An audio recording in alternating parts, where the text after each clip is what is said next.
But first to that massive tragedy that is unfolding in Thane, where more than 24 hours after that horrific building collapse, the death toll is still climbing. 67 people are now believed to be dead. This toll includes 9 boys and 13 girls. 62 people have also been injured. The Thane municipal authorities have said that the building was illegally constructed on forest land and should have been demolished much earlier.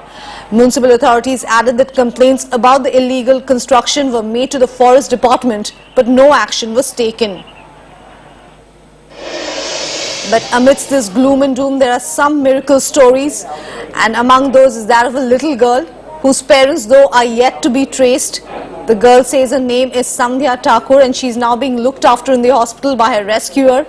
The 4-year-old was found with several injuries and now needs a CT scan. Sandhya's mother earlier succumbed to her injuries. CNIBN in fact is trying to help her trace her family and her 4 siblings. But this tragedy brings to us the big question: is corruption stemming from an illegal politician-builder nexus to blame for this recurring building collapses in Mumbai?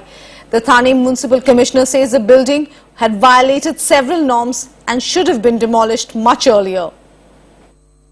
The issue remains that when the complaints came about construction of the building, in coordination with the forest department and the police, the officers should have demolished the building in time, which they could not do, and that's why we have taken action. The government has taken action against the concerned officer. To get us the latest, now we are joined by our reporter Shavan Sen, who's joining us from the collapse site there in Thane. We also have Kajal Iyer from the Thane Civil Hospital. Shavan, if I could come to you first, take us through the rescue operations that are currently going on. We know the death toll is steadily mounting. Absolutely, Pallavi. What we are being right now told is that 67 people are dead and 62 people are injured. Now, if we are to go by the NDRF figures, then they were earlier told that 125 people were actually trapped in this particular site. Now, which means that a large part of the rescue operation is over. And I can also confirm that my sources in the NDRF are telling me that 90% of the rescue operation is actually over. Let me now just step aside and give you a sense of the rescue operation here, and as you can see, if my camera person can actually show you that, you know, where the JCBs are actually picking up all the debris and also the entire area, the cranes which are actually using that. Yesterday, the same place at the center of the rescue, center of that particular site, we saw huge debris. Now those debris have actually been removed, which basically they have actually managed to clear that portion out, and they've actually started looking into going deep inside also, because yesterday the big fear was that a large part of the building had gone way deep inside. Now that's what the NDRF is telling us, that they have actually managed to clear that. Also, let me give you how the operation actually took place. Now, since this particular building actually almost felt like a pack of cards, it was very difficult for the NDRF to actually begin the rescue operation from the top. Now, what they are telling me is that they began the rescue operation from the sides, and that's how they began cutting it. They've also started using new equipments. Now, the latest equipment that they have actually used is the airlifting bags. These bags are primarily used to create the difference between those slabs. So they are saying that all those people who actually were caught between 2 slabs have actually managed to save their lives thanks to these new equipments that have been used. Remember, NDRF has actually been using some of these new equipments which have actually helped them to take out at least 62 people live. That's 62 people who are injured and have been admitted to the hospital, Pallavi.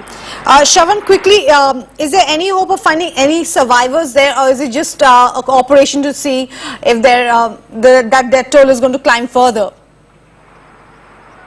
Pallavi, as far as the official word is concerned, we haven't heard anything from that. Obviously, they are still maintaining that the rescue operation is over.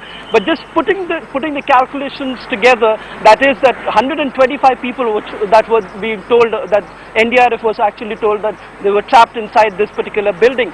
But if you just look at the figures right now, that's 67 people who've died and almost 62 people are injured, which actually is figures a little more than what actually NDRF was told. So So going by those figures, it seems that the rescue operation is almost over, and as the senior NDRF official actually told me was that 90% of the rescue operation is over. So we're likely to see that some parts they are still being a little cautious, because they were earlier told that they need to go slow. They need to ensure the mandate was primarily to ensure that maximum people are safe and they're taken out in a safe condition, so that they Okay. can at least be admitted to the hospital, Pallavi. Okay, and speaking of the hospital, let's go across to Kajal Iyer, who joins us from the Thane Civil Hospital. Kajal, take us to the situation there, and specifically the case of Sandhya. CNN has been campaigning to find more information about her family. Is there any success on that front? Well, when we spoke to the official hospital official authorities today, they told us that no one has yet come forward to claim Sandhya. Remember, Sandhya can still not open her eyes because they're full of debris and her eyes are swollen. The other child that we interviewed yesterday, Karan, 3-year-old Karan, he has been told that his mother has died. The only relief is that his father is still with him. Hasina, the other 10-year-old we interviewed yesterday, there is no news of her relatives also. Let us look at what these survivors and victims told us yesterday. The horrific cost of the building collapse only now being measured in bodies. Even the few who escaped have lost their loved ones. All that 10-year-old Hasina knows is that she was rescued from under the rubble by uncles, as she calls them. No one at the Thane Civil Hospital has yet been able to find her parents. मैं hall में थी, mummy kitchen में थी और भाई बहन 3-year-old Karan has severe head injuries. His mother and sister are still missing. But the magnitude of the disaster is such that he's been called lucky, since he has at least one of his parents by his side. जो pillar था ना, pillar जो है में सरिया बहुत पतला पतला लगा था, तो सरिया के मतलब पावा की वजह से वो बैठ गया है. While children are looking for parents and parents are looking for children, there are those like Sandhya who have not been told that her parents are no more.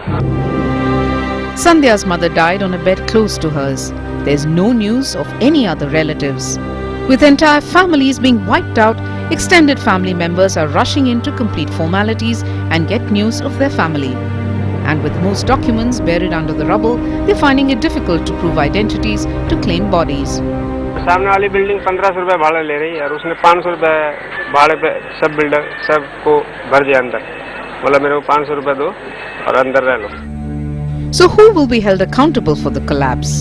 For the survivors, there's a feeling that nothing can compensate their loss. With Kajal Iyer in Thane, in New Delhi, Deepika Kaura.